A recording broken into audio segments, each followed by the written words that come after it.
BHMSD Podcast. Welcome to the first episode of the 2023-2024 school year of the BHMSD Roar Report. Thanks for coming back and joining us. We are excited to get school started up here in just a few more weeks. Hopefully your summer vacation is going very well, and we've been very, very busy this summer getting ready to bring you back to school. First up, in this month's episode, we have a conversation with our assistant superintendent about our federal, state, and local grant opportunities that the district participates in. Also, we're going to have a conversation with a 2012 BHS grad about her role in the community. And lastly, we'll have a conversation with one of our representatives from the Bluffton High School Athletic Boosters and how you could join the Athletic Boosters as well. Before we get to our conversations with our guests, I want to share with you a bit of information about our upcoming school year. First off, on August 3rd will be our registration day for all students kindergarten through 12th grade. So you'll be able to come on campus, you'll be able to register online in the school, drop off any materials you have, see your classes, see your school, and hear information from our building level administrators. While you're there, be sure to bring a proof of residency for any student that is registering here at BHMSD. That can be a utility bill or any other bill that you have at home that shows your name and your residence on that document. Also, for new enrollees, we will need a proof of birth certificate. It could be a copy. You would bring that into our office as well, and we can put that on file for your student. Following August 3rd will be our first day of school on August 9th, where we'll be welcoming back everybody to school on Wednesday the 9th. When you arrive at school on August 3rd and August 9th, our transportation system will be a bit different than it was in previous school years. So we're going to share some new information with you about how our transportation flow will change at our elementary, middle, and high school areas. Over the summer break, Bluffton Harrison MSD has completed improvements to the district's on-campus traffic to create a safer commute for all BHMSD students, families, faculty, staff, and visitors. A majority of improvements took place at our middle school building, with traffic control measures being installed. The top things to know about our new Tiger traffic plan, depending on how you and or your students travel to and from school, are as follows. At our elementary school, walkers and bike riders will be able to enter the building through door number 3, which is directly next to where our bike rack is located. For our car riders at the elementary school, you will enter off of Spring Street and serpentine through the west lot, and students will enter through doors number 1, 11, and 12. And our staff will be on site to greet you as you arrive. For our bus riders, you will be arriving on the east side of the elementary school and entering in when dismissed from the school bus. All visitors during the school day will enter either from our north or east parking lots and check in at our main office through door number 1 or door number 2. As you arrive on campus at our middle school, you will notice new control measures to limit traffic flow to different areas of our parking lot. This is intended to create a safer environment for all of our modes of transportation to and from school, our walkers, our bike riders, our car riders, and also our student drivers on campus. All walkers and bike riders will need to use the Stogdill Road sidewalk to connect safely to the middle school sidewalk, and then drop off their bike at door number 7 and walk around the building to enter through door number 1.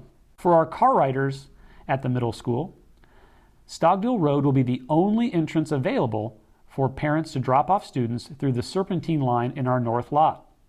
Students then will exit their vehicle and enter the building through door number 1. There will not be access to the drop-off pickup line from Harrison Street, also referred to as State Road 116. For visitors at our middle school, you'll need to use the north entrance off of Stogdill Road to access our parking lot. You will park and then be checked in at door number 1 at our main office at the middle school.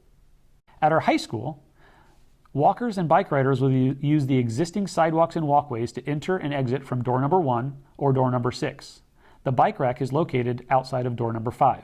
For our student drivers, all student drivers will need to use the North Wayne Street entrance to arrive to the student parking lot. Access to the student parking lot will not be available if entering off of the south entrance on Wayne Street. For our car riders, parents will need to drop off students using the south entrance off of Wayne Street to access the front parking lot to drop off students at door number 1. Visitors arriving at the high school during the school day can use either the north or south entrance on Wayne Street to access the south parking lot and enter through door number 1 to be checked in at the main office. Exiting from the student parking lot, student drivers will not be able to turn towards the stadium and travel to the middle school, as there will be a controlled gate preventing them access. All student drivers will need to exit the school using the north exit of Wayne Street. Thank you for your patience and cooperation as we work through these new changes to create a safer environment for all of our students, faculty, staff, and visitors to our Bluffton campus. We know these changes may create some inconveniences as you arrive or depart from school, but please know we're doing it to create the safest environment for all parties. I'm here with Assistant Superintendent Mrs. Julie Meitzler to share a bit of information with us about our federal and state grants that we apply for each year. So welcome, Mrs. Meitzler. Thanks for joining. Thank you, Dr. Yates. It's great to be here. Yeah, so we have some federal grants and some state grants that we participate in, but there's a lot of work that goes into getting those grants ready to go. So can you share, first off, a little bit what those grants are and what they represent for us? Absolutely. So over the summer, a lot of people wonder, what do they do over there at the central office? And I can tell you that I'm incredibly busy during the summer working on our grant applications, pre-app, and application process. So those grants would include Title I, Title II, Title IV. And before you can even do those grants, you have to complete a pre-app process, which takes a look at all of our student data, all of our information, and says, hey, what do you need to work on? So that is completed in June, and then starting in July, you start to build your grants, which will pay for a variety of things. And that pre-app process isn't just you, there's other parties that are involved in that That's correct. Development? So I meet with the board members, a couple of them, and also before the school year ends, before our teachers go away for the summer, I try to ask several questions of a few groups and get some information back, and then I pull all that data together to write the pre-app. So for Title I, what's the primary focus of our Title I grant? Sure. Title I is going to be at the elementary school. We choose to have it at the elementary school because we believe that early intervention piece is so important. And so at the elementary, we have Reading Den, which many folks are familiar with, where kids can get some extra reading support. And then we also have the Reach Room, which is going to work on those behavioral and social emotional supports as well. And it's been pretty effective to give us a jump start at the elementary with that Title I program. So we're thankful for that federal program. I know it's a lot of work to get to the finish line for that, but it does provide that funding. So then we also have Title II, which is for our faculty and staff primarily, correct? Right. So Title II is something that allows our teachers to have professional development and then continue their learning. And then also Title II is something that we use to support our beginning educators. So we've put a lot of energy into trying to make sure not only do we find good educators, but that we keep them.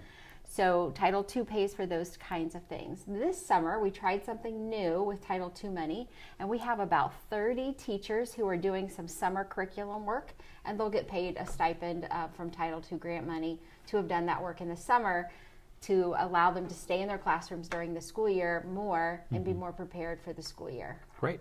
And then so that third big one that we have is Title IV. So which one does that focus on? Title IV is going to be things related to kids being well-rounded.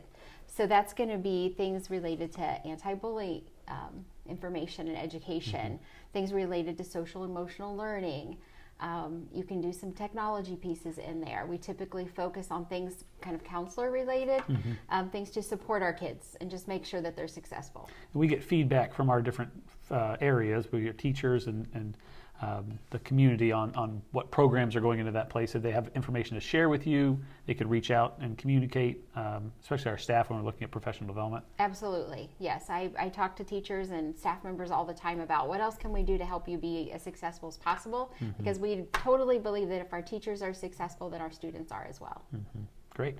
So we have the federal side. Yeah. What do we have at the state level then of some grant programs that are available for us? Right. So at the state level, we do a couple of different things. One is the High Ability Grant, which is going to focus on our high ability learners. And we do a broad-based planning committee group, which includes some community members and teachers, and even a couple of high school students serve on that committee to help us say, okay, what do we need to do for our high school kids or for our high ability kids related to different curriculum or helping teachers to learn how to deal with high ability students in their classrooms. And does that grant also provide the identification for high ability students? It does. So we identify high ability students in kindergarten, 2nd, and 5th grade. And that assessment is something that we do annually, and the High Ability Grant does pay for that Great. cost. In addition to the High Ability Grant, we also have a Formative Assessment Grant. That's what our parents might know, NWEA. That's what pays for that grant or for that assessment for our students. And that's been widely used at both our elementary and middle school for that kind of benchmarking for student progress throughout the school year. Very much so. It's a national test, and so it gives us a normed look at how our kids are doing. Then we kind of zero into the local area. So we have our federal grants, our state grants, and even at our local level, you are a major part of that grant process for our local pursuits. So we've been working with our teachers this past year and did some teacher creativity grants through the Wells County Foundation. And so we have several teachers who've been able to get kind of some small grants for special projects.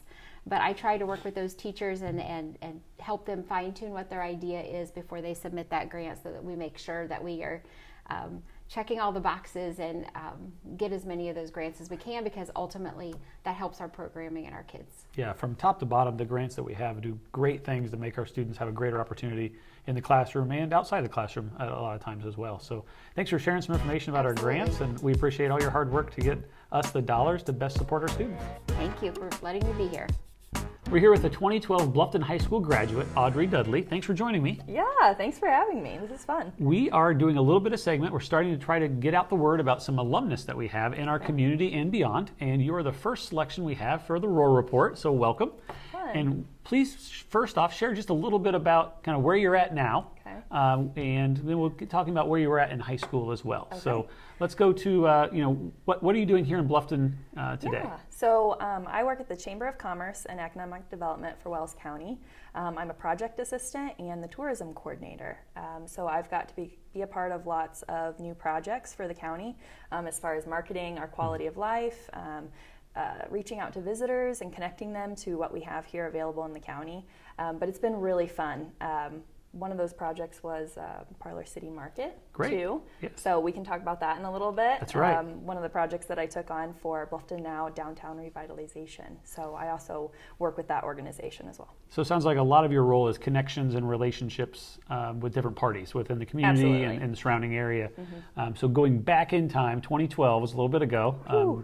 Just over a decade for graduation from high school, but as a graduate of Bluffton High School, kind of looking back to your high school years, what do you recall as some of those impactful moments or classes that helped put you on the path to success you're on today? Yeah. I had a wonderful experience at Bluffton, and there's countless teachers and staff that I recall having really good relationships with and mentoring me through into my college and professional life. Some of those, I remember Vicki Van Mater, who I've worked with now. We've gotten to work on a couple of different projects connecting art to the community, and as well as just downtown revitalization. She's gotten to be a part of that, and I love working with her class. That was a really good class for me to open up and work with other people, explore my creative side. So I really enjoyed that class. I also, marketing and entrepreneurship was a really good class for me. It was small at the time. I think it was one of the first classes, if I can recall correctly. But we got to connect with different organizations. We went to the Tin Cap Stadium, got to talk to them about how that works behind the scenes. But both those two classes were really good platforms for me, because no matter what industry you're working in, you're going to market yourself as an employee, and you're going to have to put a little elbow grease in, and you're an entrepreneur no matter what you do in whatever position. So those classes were really good for me, but countless educators, Amanda Berman, I got to work under her. She's since blossomed and become an entrepreneur herself. But countless educators that I've connected with. Our high school staff alone are not the sole reason students graduate with success, right? And you attended our elementary and middle school and matriculated through all grades at Bluffton. So do you recall some positive experiences then at our elementary and middle school as well? Absolutely. Yes, I've attended my entire K through 12. And through that, I was able to have those teachers and educators and staff alike get to nurture me throughout those years as well. And even returning and working in this community, it's been really impactful to have them connect and reach out. And like I said, we've worked on projects together even in my professional life. So that's been very fruitful and really amazing to see the progress and the impact that they've had to support me. Well, it's been great for Bluffton Harrison to be able to connect with the chamber. And you mentioned this earlier that we'll be hosting the Parlor City Market on July 29th. So it'll be BHMSD Day, and we'll have a tent there. And our elementary group, we have summer camps going on right now. And one of our summer camps is our elementary bucket drummers. And Mrs. Summerfeld and her group will be performing on the 29th. That'll be fun. Their bucket drumming after their week of camp. So we're really excited about that opportunity. Yeah. And we look forward to seeing a lot of the community out at that event. We'll be excited to have you. So Bluffton Now, the Downtown Revitalization Organization, helps to run the Parlor City Market on the Parlor City Plaza, 118 West Market Street, and we will have BHMSD Day there on July 29th. So we're excited to have you guys. Yeah, we'll have myself and some other parties will be there to welcome families and students. And you can even get a jump start on enrollment if you'd like to before we start the school year here on August the 9th. Well, thanks so much for joining me on this episode of the Roar Report. We're so excited you're in our community, and we're very proud of you as a graduate of Bluffton, and we look forward to all the great things you're going to do in the future as well. Well, thank you, Brad. I think it's been really fun, and I've been very blessed to grow up in this community and to continue to connect with you guys. We're here at Bluffton High School in the athletic department with Heather Morgan. She is with the Athletic Boosters Club, and she is the treasurer for that organization. So welcome and thanks for joining us. Thank you. Thank you. First off, share a little bit about what the Athletic Boosters Club and program provides for Bluffton High School. Yes. The Athletic Boosters was formed in 1981 with the goal to financially support our student athletes and come alongside our athletic department to fill needs outside of the normal budgeting process.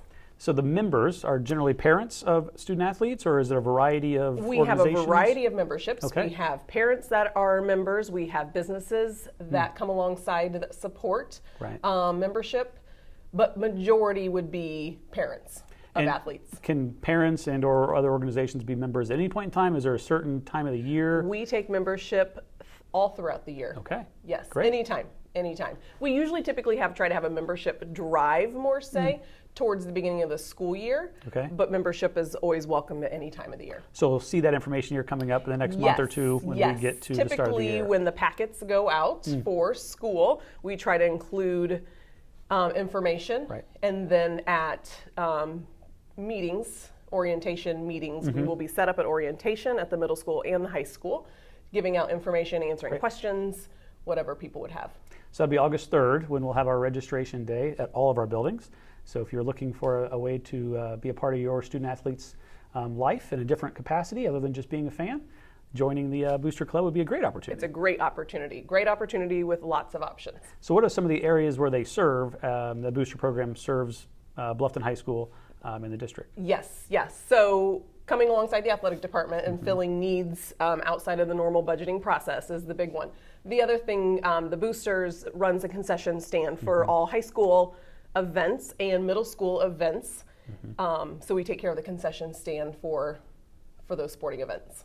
And I know there's an opportunity for students as well to serve in those concession stands and some other capacities. Share a little bit about how students participate with the Boosters. Yes. So students and or parents, clubs, as well as different programs can volunteer and work in the concession stand for any of the events. And as an incentive of working in the concession stand, we have a voucher program.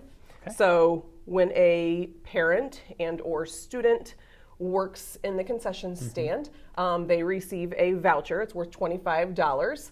And then they can turn around and use that voucher anytime they would write a check to the school. Okay. So example, technology fees, or camps. If your student is doing a basketball camp or a cheerleading camp or volleyball camp or something, they can use their voucher. Anytime you write a check to the school, you can use your voucher that you've earned when you work at the concession stand. So at $25, you could see it doesn't take a lot, and it adds up and Right. helps parents. It's an incentive to help the parents, plus it works. It's a win-win for us because we have workers, and that's one area that sometimes we struggle is to get volunteers to work in the concession stand. Yeah, it sounds like a great partnership between what the Boosters provides in the concessions and giving that benefit to parents and students to meet the needs for the programs they're participating in. Yes, Yeah. yes. It's always a great email when I get an email from one of our treasurers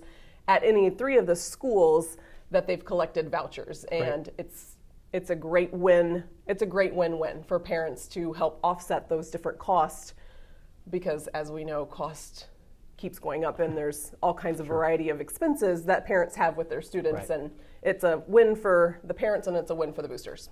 How does a student and or parent reach out to the boosters to Good question. get on the list to participate? Good question. Angel Crystal, she is our secretary of our booster board.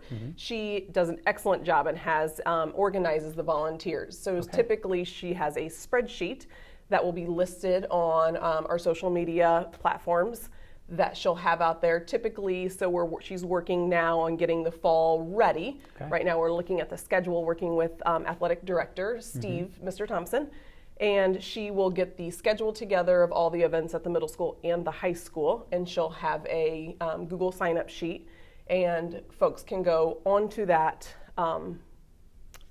sheet, for lack of better words, and get themselves signed up to work events. You can work one event, you can work 5 events, you can work several events. Yeah. But typically, so she's working on the fall, and then when the fall is finished, then we'll work on this. So it's each season. Okay.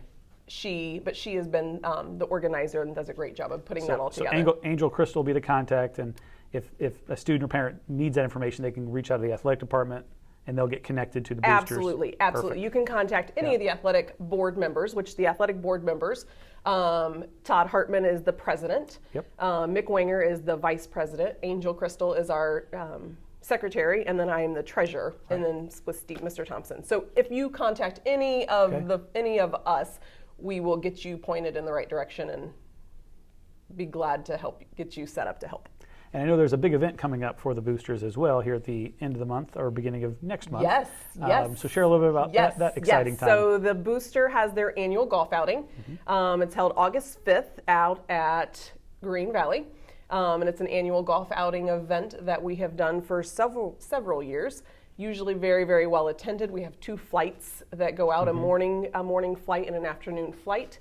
It's a great time, and it's a great way to get people together that have been involved in the boosters and show our appreciation for them for participating. Yeah, that's always a really fun event. Well attended. Yes. So if you have a chance to be at that event this year, that's great. If not, Yeah. it'll be around next year because it's an annual Typically, activity. the beginning of August is always usually the beginning of August, and Mr. Vander Kolk, assistant athletic director, is very heads a lot of that up and puts a lot of effort into getting it organized along with Todd, our president. Great. Yeah. So if an individual reaches out for membership, what does that cost? What is the donation level that they can take part in to be a member of the boosters? Yes. So a single membership is $20. A couple membership is $30. And then a business membership is $80. Great. And that can be completed on the form, the membership form that would be included in packets. That's great. So we know the boosters' main component is to assist schools kind of beyond the scope of what the athletic department has in terms of funding. So do you have some examples kind of where the boosters have been most impactful in recent years in providing for athletic department? Yes. Our big contribution is we provide 8 $500 scholarships each year on class day for graduating seniors that they can use to help when they're furthering their education. Other ways that we contribute, there's the huddle system that almost every athletic team uses. We contribute to provide that technology for the different programs. And that system allows them to see the game footage and then review that to enhance their next opportunity to compete. Correct. Yeah. As far as and it goes the scope of from the football to the basketball to the softball, baseball to the swimming, tennis can have it set up. It's a full scope of several programs that utilize that system. Great. Yeah. Last year, if you noticed, our cheerleaders, they were sporting new uniforms. So we were able to help contribute and come alongside the cheerleading department to help provide them with new uniforms. Great. Well, thank you so much for all you do as part of the Boosters, but also for joining us in this month's part of the podcast. Well, thank you. Thank you. Thanks again for joining us for this episode of the Roar Report. As we look forward to seeing you here in just a few more weeks when school starts, there's a couple last-minute items I'd like to share with you. I'm really excited about the opportunity that our school has as we pursue a school safety referendum later in November. Also, our school board is looking to address building needs at our high school. Our high school is over 20 years old, and we have moisture issues that are encroaching on different areas of the building. So we're working with consultants and contractors to figure out the best way to resolve this matter. Our school board's been working directly with this process, and we're looking forward to creating a better solution for all parties as we address the moisture content issues in our high school. So be on the lookout for more work happening at Bluffton High School and throughout our district. I hope you enjoy the final few days of summer, and I can't wait to see everyone back in school on August 9th for our first day.